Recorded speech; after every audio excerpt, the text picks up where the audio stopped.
folks. So there's one more chapter here in this book here, The Last President, published on September 28th, 1896.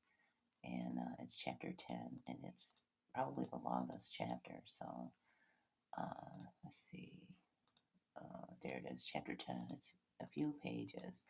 So instead of leaving this up on the screen for the visual, like I normally would do, I'm going to go ahead and show this here, which is a view from our roof camp facing to the west from earlier this evening. This was a view of the sun moving off behind the Sierra Nevadas there, and would have been right around 6 p.m.-ish or so this evening. And then I think I had thrown in a few little clips of a bird, of a grackle, up on the roof cam too, and providing a little bit of entertainment. So anyway, I'm going to go ahead and read chapter 10 and just go ahead and let this video here showing the sun setting over the Las Vegas Valley. Now, here we go. I'm going to go ahead and just finish up chapter 10. Here we go. Again, Congress had refused to adjourn over for the holidays. The leaders of the administration forces were unwilling to close their eyes, even for needful sleep, and they went about pale and haggard, startled at every word and gesture of the opposition, like true conspirators, as they were, for the federal troops had been almost to a man quietly removed from the Capitol and its vicinage, lest the President in a moment of weakness might do or suffer to be done some act unfriendly to the reign of the common people. Strange as it may seem, there had been very little note taken by the country at large of the introduction at the opening of the session of an act to extend the pension system of the United States to the soldiers of the Confederate armies, and for covering back into the various treasuries of certain states of the Union such portions of internal revenue taxes collected since the readmission of said states to the federal Congress as may be determined by the commissioners duly appointed under said act. Was it the calm despair, the stolidity of desperation, or the cool and restrained energy of a noble and refined courage? The introduction of the act, however, had one effect. It set in motion toward the national capital mighty streams of humanity, not of wild-eyed fanatics or unshaven and unkempt politicasters, but Bezonians, but of soberly clad citizens with a business-like air about them, evidently men who knew how to earn more than enough for a living, men who paid their taxes and had a right to take a look at the public servants if desire so moved them.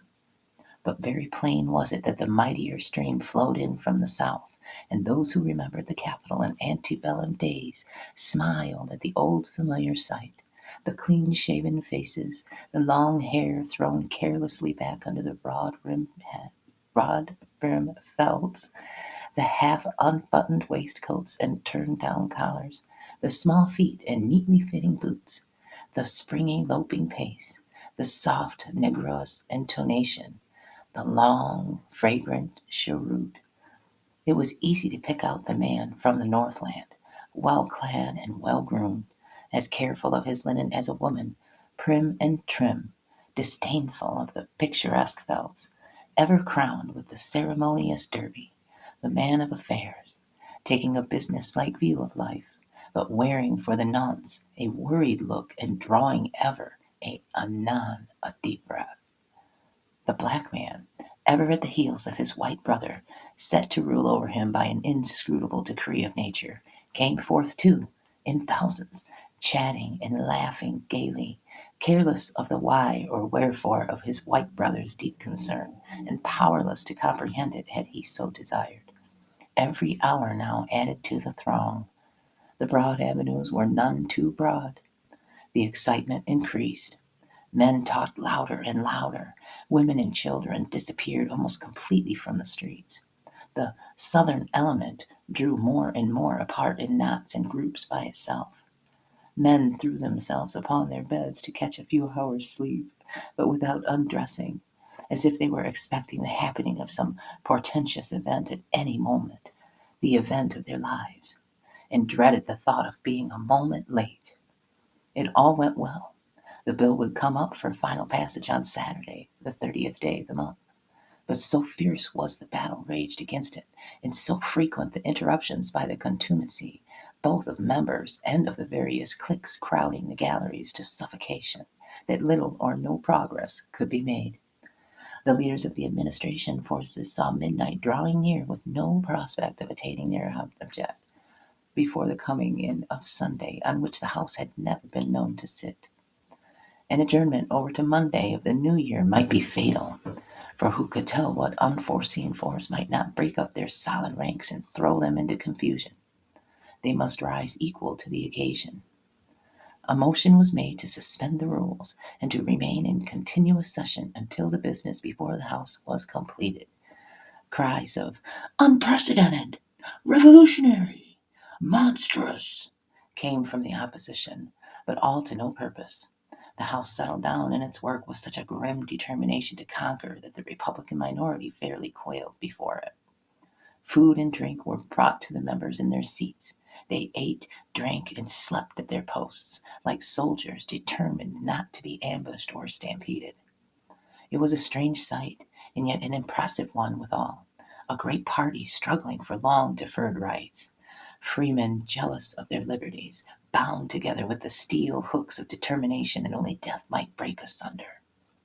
Sunday came in at last, and still the struggle went on. "The people know no days when their liberties are at stake," cried the leader of the House. "The Sabbath was made for man, and not man for the Sabbath." Many of the speeches delivered on that famous Sunday sounded more like the lamentations of a Jeremiah, the earnest and burning utterances of a Paul, or the scholarly and well-rounded periods of an Apollos. The weary hours were lightened by the singing of hymns by the Southern members, most of them good Methodists, in which their friends and sympathizers in the galleries joined full-throated and fuller-hearted, while at times, clear, resonant, and in perfect unison, the voices of the staunch men of the North broke in and drowned out the religious song with the majestic and soul-stirring measures of John Brown's Body, the "Glory, glory, hallelujah," of which seemed to hush the tumult of the chamber, like a weird chant of some invisible chorus breaking in upon the fierce riding of a Belshazzar's feast. Somewhat after 7 o'clock, an ominous silence sank upon the opposing camps. The Republican leaders could be seen conferring together nervously. It was a sacred hour of night, thrice sacred for the great Republic. Not only a new year, but a new century was about to break upon the world.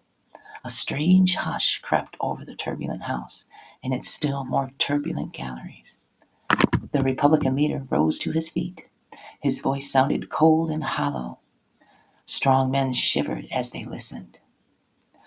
"Mr. Speaker, we have done our duty to our country. We have nothing more to say, no more blows to strike. We cannot stand here within the sacred precincts of this chamber and see our rights as freemen trampled beneath the feet of the majority. We have striven to prevent the downfall of the Republic, like men sworn to battle against wrong and tyranny. But there comes a time when blank despair seizes upon the hearts of those who struggle against overwhelming odds. That hour has sounded for us. We believe our people, the great and generous people of the North, will cry unto us, 'Well done, good and faithful servants. If we do wrong, let them condemn us. We and every man of us, Mr. Speaker, have but this moment sworn not to stand within this chamber and witness the passage of this act. Therefore we go.'" "Not so, my countrymen," cried a clear, metallic, far-reaching voice that sounded through the chamber with an almost supernatural ring in it. In an instant, every head was turned, and 1,000 voices burst out with suppressed force. "The President! The President!" In truth, it was he, standing at the bar of the House, wearing the visage of death rather than of life. The next instant, the house and galleries burst into a deafening clamor, which rolled up and back in mighty waves that shook the very walls. There was no stilling in it. Again and again it burst forth, the mingling of 10,000 words, howling, rumbling, and groaning like the warring elements of nature. Several times the president stretched forth his great white hands, appealing for silence, while the dew of mingled dread and anguish beaded on his brow and trickled down his cheeks in liquid supplication that his people might either slay him or listen to him. The tumult stilled its fury for a moment, and he could be heard saying brokenly, "My countrymen, oh, my countrymen!" But the quick, sharp sound of the gavel cut him short. "The president must withdraw," said the speaker, calmly and coldly. "His presence here is a menace to our free deliberation." Again the tumult set up its deafening roar, while a look of almost horror overspread the countenance of the chief magistrate. Once more his great white hands went heavenward, pleading for silence with such a mute majesty of supplication that silence fell upon the immense assemblage, and his lips moved, not in vain. "Gentlemen of the House of Representatives, I stand here upon my just and lawful right as President of the Republic to give you information of the state of the Union. I have summoned the Honorable the Senate to meet me in this chamber. I call upon you to calm your passions and give ear to me, as your oath of office sets the sacred obligation upon you." There was a tone of godlike authority in these few words, almost divine enough to make the winds obey and still the tempestuous sea. The tempestuous sea. That's an interesting word. In deepest silence, and with a certain show of rude and native grandeur of bearing, the senators made their entrance into the chamber, the members of the House rising, and the Speaker advancing to meet the Vice President. The spectacle was grand and moving. Tears gathered in eyes long unused to them, and at an almost imperceptible nod of the President's head, the chaplain raised his voice in prayer. He prayed in accents that were so gentle and so persuasive, they must have turned the hardest heart to blessed thoughts of peace and love and fraternity and union. And then again all eyes were fixed with intensest strain upon the face of the President. "Gentlemen of the House of Representatives, this measure upon which you are now deliberating," with a sudden blow that startled every living soul within its hearing, the Speaker's gavel fell. "The President," said he with a superb dignity that called down from the galleries a burst of deafening applause, "must not make reference to pending legislation. The Constitution guarantees him the right, from time to time, to give to the Congress information of the Union, that he must keep himself strictly within the lines of this constitutional limit, or withdraw from the bar of the House." A deadly pallor overspread the face of the chief magistrate, till it seemed he must sink then, and there into that sleep which knows no wakening. But he gasped, he leaned forward, he raised his hand again imploringly, and as he did so, the bells of the city began to toll the hour of midnight. The new year, the new century was born, but with the last stroke, a fearful and thunderous discharge as of 1,000 monstrous pieces of artillery shook the capital to its very foundations, making the stoutest hearts stand still, and blanching cheeks that had never known the coward color. The dome of the Capitol had been destroyed by dynamite. In a few moments, when it was seen that the chamber had suffered no harm, the leader of the House moved the final passage of the act. The President was led away, and the Republican senators and representatives passed slowly out of the disfigured Capitol, while the tellers prepared to take the vote of the House. The bells were ringing a glad welcome to the new century, but a solemn tolling would have been a fitter thing, for the Republic of Washington was no more. It had died so peacefully that the world could not believe the tidings of its passing away. As the dawn broke cold and gray, and its first dim light fell upon that shattered dome.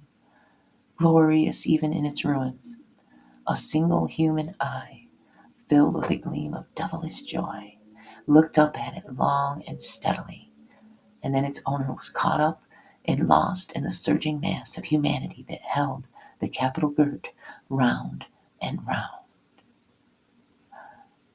The end. Yeah.